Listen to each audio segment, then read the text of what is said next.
Assalamualaikum warahmatullahi wabarakatuh. Selamat pagi, siang, sore, dan malam ya. Tergantung Anda bukanya di waktu kapan ya. Bertemu lagi kita di materi mata kuliah manajemen bisnis keluarga ya. Di pertemuan setelah ujian tengah semester ya. Kita akan tambahkan materi selanjutnya, tapi sebelumnya kita akan sedikit mereview pertemuan kemarin. Materi sebelumnya kita bicara tentang budaya bisnis keluarga atau pola-pola budaya di bisnis keluarga. Seperti yang kita ketahui bersama bahwasanya bisnis keluarga tidak bisa terlepas dari budaya yang dimunculkan atau dibangun oleh sebuah keluarga ya. Kalau kita lihat kemarin sedikit banyak saya contohkan ada beberapa hal yang dilakukan oleh perusahaan yang notabene dimiliki oleh keluarga dengan budaya-budaya atau kebiasaan-kebiasaan yang dibangun mungkin secara tidak tertulis tetapi menjadi hal yang penting, menjadi acuan ya di perusahaan tersebut. Aturan-aturan yang unik ya, yang tidak ada mungkin di perusahaan yang lain, dia munculkan sebagai menjadi karakteristik ya, karakteristik di dalam perusahaan keluarga. Kita contohkan kemarin sedikit mereview saja, di Solo ada sebuah perusahaan yang di situ sangat-sangat tidak memperbolehkan ya karyawannya untuk merokok baik di dalam perusahaan maupun di luar perusahaan. Artinya apabila ketahuan merokok baik di dalam maupun di luar perusahaan, dia akan mendapatkan sanksi yang sangat berat ya. Ini ibaratnya apa? Karena satu sisi dia akan melihat bahwasanya rokok ini merugikan kesehatan satu. Jadi ini salah satu bagaimana menjaga karyawannya ya atau semua yang ada di bagian perusahaan itu agar supaya sehat ya. Yang kedua, dengan merokok ini akan menambah pengeluaran ya bagi semua ya karyawannya mungkin ya. Dengan penambahan jumlah pengeluaran yang tidak sedikit itu yang dianggap oleh perusahaan adalah bagian dari pemborosan, sehingga nilai salary yang diberikan oleh perusahaan akan sia-sia ya, banyak yang termakan oleh rokok itu. Sehingga nantinya seberapapun dia dapat dia merasa kurang.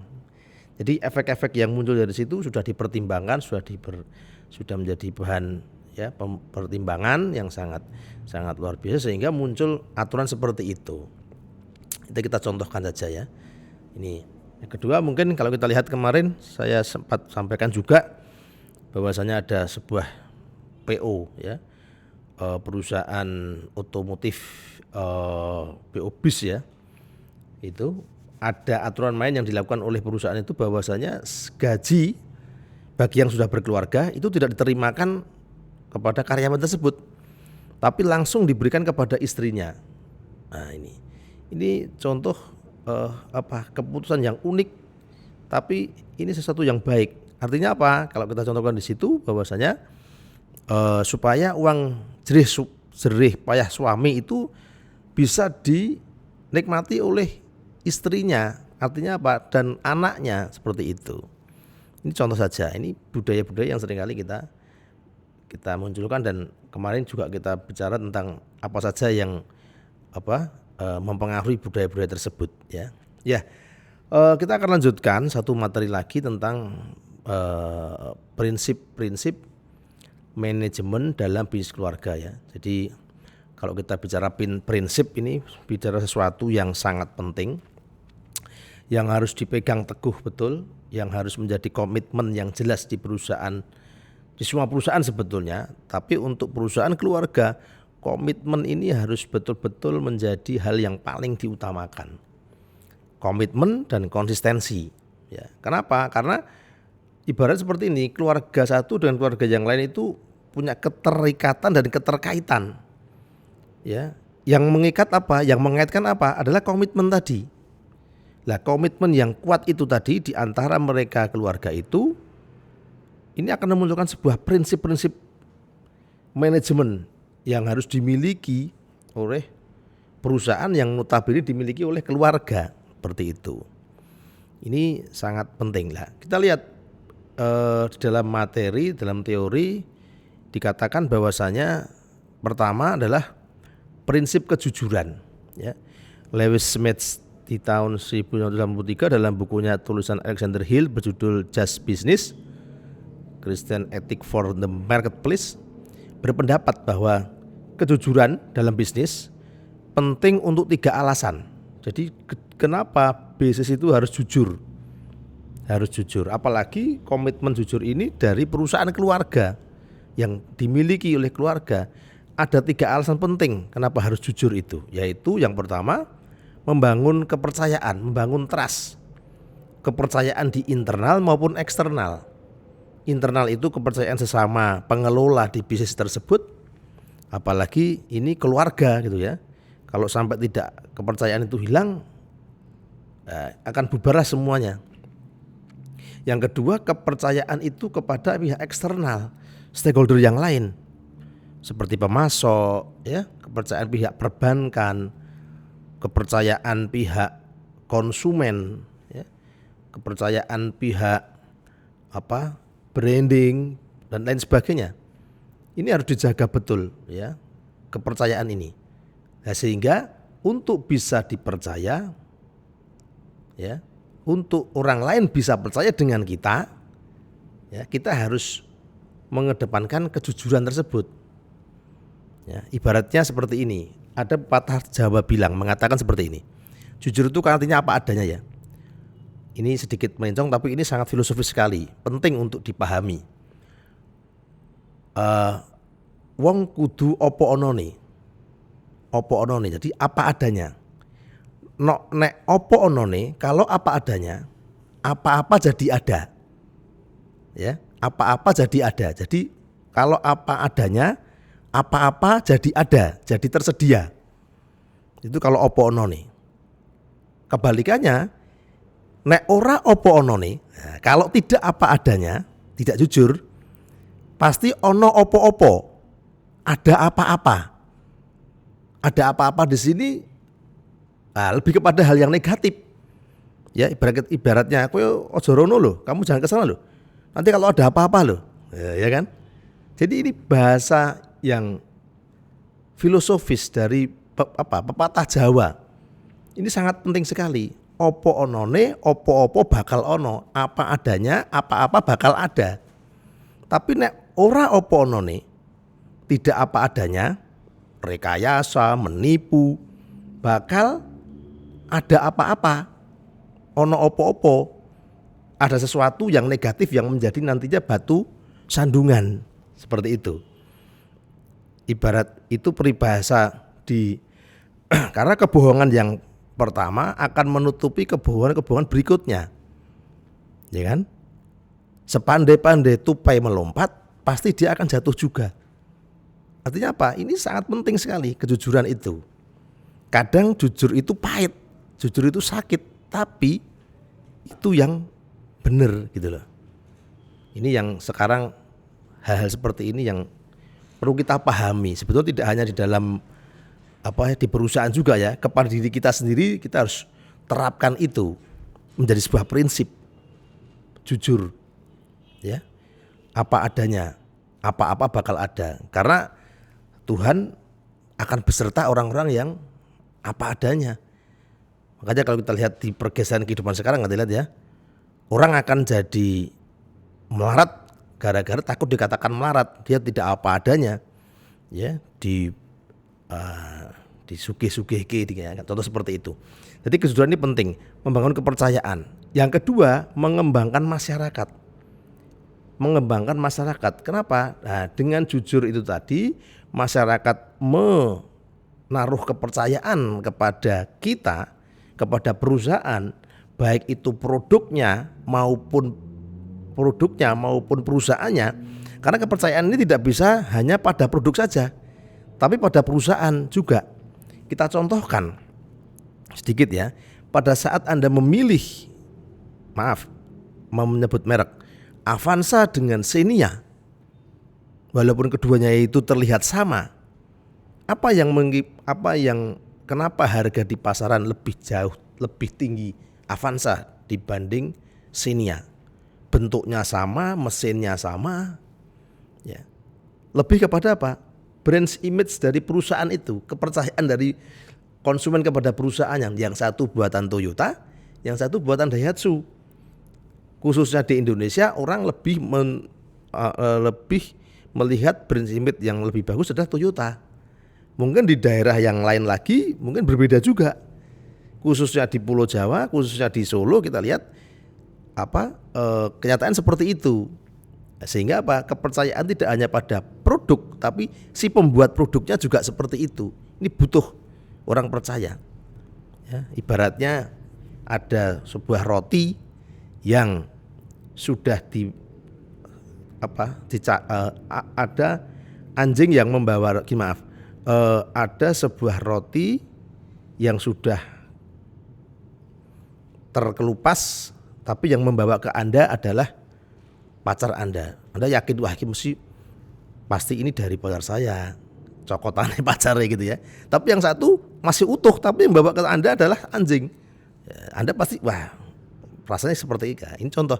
Jadi yang membawa ini butuh. Jadi branding, kepercayaan di perusahaan itu penting. Tidak hanya produknya, tapi siapa yang memproduksi, ini yang penting harus kita munculkan. Nah, sehingga ini mengembangkan masyarakat, konsumen, stakeholder yang lain ini akan berkembang. Berkembang apanya? Pasarnya, berkembang apanya? Berkembang kepercayaannya, berkembang loyalitasnya kepada produk-produk yang kita munculkan. Kalau investor, masyarakat juga ada investor juga. Investor menaruhkan pengembangan kepercayaan itu sehingga dia ingin untuk menjadi bagian dari perusahaan tersebut. Kalau perusahaan kita sudah go public itu seperti itu. Yang ketiga adalah melindungi martabat. Ya, begini bukan penontonnya tapi pemakainya, martabat ya. Sudah pasti ya. Jadi ini kan artinya gini, brands ya. Jadi martabat ini kan pemilik ini punya brands. Kalau kita jujur dengan apa yang kita lakukan, ya, ini sudah pasti, sudah barang tentu kita akan dijaga oleh kejujuran tersebut. Ya, tidak akan banyak komplain, ya, tidak akan. Nah, ini akan memunculkan brand image terhadap diri kita, produk kita maupun perusahaan yang kita miliki. Ya. Tanpa komunikasi yang jujur dalam menjalankan bisnis keluarga, kepercayaan tidak mungkin ada. Jujur itu berlaku terhadap siapa saja, baik dalam internal maupun eksternal keluarga. Jadi jujur ya. Prinsip manajemen di bisnis keluarga yang pertama adalah kejujuran. Kejujuran akan memunculkan 3 tadi ya. Bagaimana membangun kepercayaan, bagaimana mengembangkan masyarakat, dan melindungi martabat atau image dari perusahaan, produk maupun diri kita sendiri ya. Itu yang pertama. Yang kedua, ada prinsip keadilan. Kita lihat di sini seorang direksi atau staf atau karyawan perusahaan yang tiba-tiba diberhentikan atau dipecat oleh pemilik perusahaan atau owner tanpa penjelasan yang jelas dari pihak manajemen dan tanpa diberi kesempatan untuk membela diri merupakan tindakan yang tidak adil. Ini contoh saja. Pemecatan yang dilakukan tanpa alasan itu akan merupakan bentuk perampasan hak sosial ekonomi pekerja. Demikian pula perlakuan diskriminatif manajemen perusahaan terhadap para pekerjanya. Artinya apa? Yang pertama jujur, yang kedua manajemen yang ada di dalamnya dia harus berlaku adil betul. Bagaimana dia bersikap kepada dirinya sendiri, kepada orang lain, baik itu bawahannya langsung ataupun kepada bawahannya, artinya apa yang ada di lapangan, atau kepada stakeholder yang lain, konsumen, ya, pemasok, investor, itu harus betul-betul adil. Nah, untuk kita bisa adil itu harus punya jam terbang. Kenapa di sini dikatakan adil? Karena adil ini tidak akan bisa muncul kalau belum ada namanya kebijaksanaan berpikir. kebijaksanaan dalam berpikir, kebijaksanaan di dalam mengambil keputusan itu buahnya adalah sebuah keadilan. Makanya kalau Anda ingat ya, dalam Pancasila ini sedikit ya, keadilan sosial bagi seluruh rakyat, keadilan sosial. Keadilan ini diberikan satu porsi yang begitu besar. Ya, begitu pula di dalam manajemen. Karena tidak mudah ya untuk kita berlaku adil itu. Kita harus mengesampingkan diskriminatif, ras, agama, budaya seperti itu. Di perusahaan-perusahaan tertentu seringkali itu muncul ya hal-hal yang sebetulnya tidak perlu, tapi karena ada perbedaan-perbedaan ya, mungkin ada perbedaan budaya, ada perbedaan ras, ada perbedaan kebiasaan, attitude ya, ini kadang akan memunculkan ini klaster yang dikatakan sebagai diskriminatif tadi.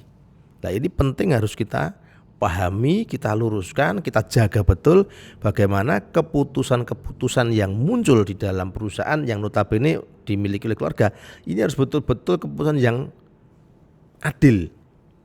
Sehingga apa? Di dalam mengambil sebuah keputusan tidak bisa langsung ya. Artinya apa? Harus dipertimbangkan betul-betul yang paling benar, yang paling pas dengan segala risiko yang akan muncul ya. Kalau sudah memutuskan pasti ada risiko, dan risiko harus diminimize supaya risiko itu walaupun itu muncul jangan terlalu besar ya, sehingga apa? Untuk nge-clearkan lebih mudah ya. Jadi ada dua prinsip tadi, kejujuran dan keadilan.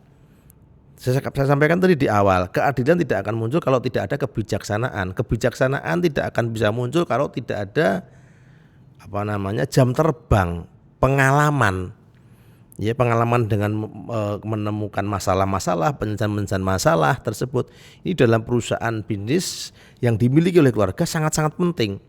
Makanya Mas Mbak, pengalaman itu penting ya, baik pengalaman baik maupun pengalaman buruk, karena itu menjadi catatan yang akan tersimpan dalam memori kita. Ibaratnya kalau kita lihat dalam peribahasa, kuda tidak akan pernah terjerumus ke dalam lubang yang sama. Itu saja kuda. Ya, kita harusnya lebih daripada itu. Ya, sehingga artinya apa? Artinya pengalaman ini penting. Ya, lah pengalaman yang penting, pengalaman yang baik, pengalaman yang sudah betul-betul ini akan memunculkan kebijaksanaan cara berpikir. Kebijaksanaan cara berpikir dia akan membuat sebuah keputusan yang adil. Nah, makanya ini dua prinsip manajemen, yang pertama kejujuran, yang kedua adalah keadilan. Ini sangat penting sekali dibangun, bahasanya dibangun. Kenapa dibangun? Tidak bisa serta-merta begitu saja bisa terjadi seperti itu. Harus dari proses membangun ini, membiasakan. Ya, proses dasarnya harus kuat.